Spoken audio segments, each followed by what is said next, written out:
እንግዲህ የአብርሽ አባት ጋሽዬና አብርሽ ተጣልተዋል ማለት ነው። የጥላቸውን መንስኤም በዚህ ቪዲዮ ላይ የምነግራችሁ ይሆናል። እንግዲህ አብርሽና ጋሽዬ ተጣልተዋል ማለት ነው።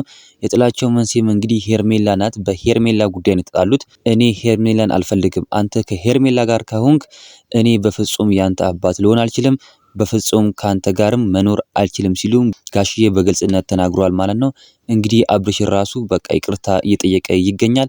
ባለፈው ባቀረበችለት የጋብቻ ጥያቄ ራሱ አብርሽ አልፈልግም ሲልም ተናግሯል ማለት ነው።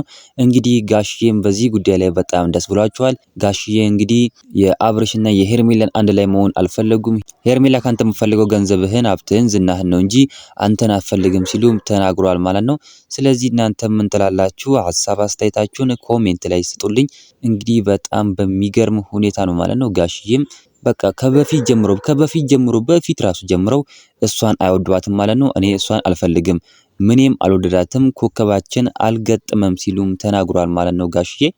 እንግዲህ በጣም የሚገርም ነገር ነው። ያው እሷ የምፈልገው እንደሚታወቀው ሀብቱን፣ ዝናውን እና ገንዘቡን ነው የምፈልገው።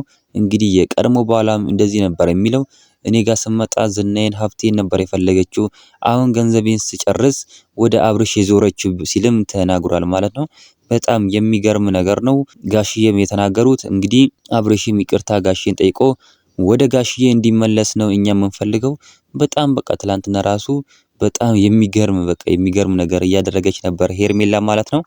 እንግዲህ እናንተ ሀሳብ አስተያየታችሁን በዚህ ጉዳይ ላይ መስጠት ትችላላችሁ። በጣም በቃ የሚገርም ነገር ነው የምታደርገው ሄርሜላ። እንግዲህ ምን ማድረግ ይቻላል? ሄርሜላ ይህንን ድርጊትሽን ተይና ወደ ቀድሞ ባልሽ ተመለሺ። አብርሽና ሩታም አንድ ላይ ይመለሱ ማለት እንፈልጋለን። እናንተ ሀሳብ አስተያየታችሁን ኮሜንት ላይ መስጠት ትችላላችሁ። ቪዲዮ ላይ ቻናሉን ሰብስክራይብ ማድረግ እንዳትረሱ። በሌላ ቪዲዮ እስከምንገናኝ በያላችሁበት የዓለም ዳርቻ ሰላማችሁ ብዝት ይበልልኝ። ደህና ሁኑልኝ።